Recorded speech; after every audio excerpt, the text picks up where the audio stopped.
का तो खरीदेगा कौन? क्योंकि 10 में से 8 लोगों को जैसे ही मार्केट गिरता है ये ऐड दिखा देता है म्यूचुअल फंड सही है। नहीं, म्यूचुअल फंड सही नहीं है भाई। आपके वो फाइनेंस का नॉलेज नहीं है, टाइम नहीं है, आपके लिए वो सही है कुछ टाइम तक, लाइफ टाइम तक सही नहीं है, पहले ये समझ लो। लोग बोलते थे बैंक भी सेफ है, लेकिन एक कांड हुआ तो सारे बैंक धराशायी होने की कगार पे, रिस्क पे आ गए थे। लोगों ने बैंकों में लिख के भी देना स्टार्ट कर दिया था कि 5 लाख से ज़्यादा हम इंश्योरेंस नहीं दे सकते।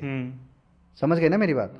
तो म्यूचुअल फंड में प्रॉब्लम क्या है? पहली प्रॉब्लम, पहले क्या होता था और अब क्या होता है ये दोनों समझाता हूँ।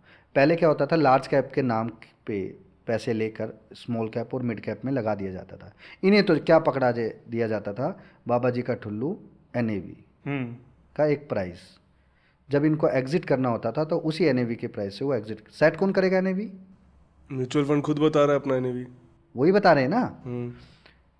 मैं आपको इस बात की गारंटी देता हूं कि 10 बंदे नहीं, 10,000 बंदे मेरे को झूठ बोलेंगे और बोलेंगे इस जैसा बकवास आदमी हमने नहीं सुना।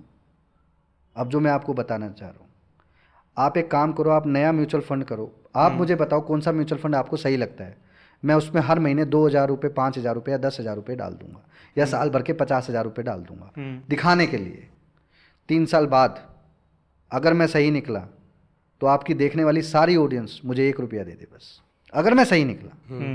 और अगर मैं झूठ निकला तो मैं हर ऑडियंस को 100 रुपये दूंगा। इतना ज़्यादा कॉन्फिडेंस? इतना ज़्यादा कॉन्फिडेंस है, क्योंकि जो गेम आपको दिखाया जाता है वो किया नहीं जाता।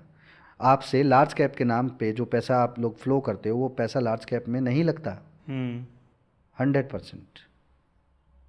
ठीक है, तो अब क्या है, अभी सेबी ने लास्ट जो गाइडलाइंस निकाली थी उसमें यही था, अगर ध्यान हो तो आज से 1.5 से 2 साल पहले एक न्यूज़ आया था कि अब स्मॉल कैप का अब लार्ज कैप का पैसा सिर्फ लार्ज कैप में ही लगेगा। ये स्टेटमेंट क्यों आया था?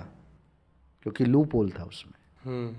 Mutual fund company, AMC companies ने ये डिसाइड कर लिया कि हम पैसा उनसे लेंगे, उन्हें बदले में रिटर्न देंगे।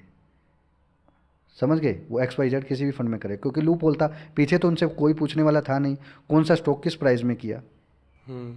कोई नहीं पूछेगा, कोई नहीं पूछेगा भाई। म्यूचुअल फंड का असली कंट्रोल किसके पास है आप बताओ?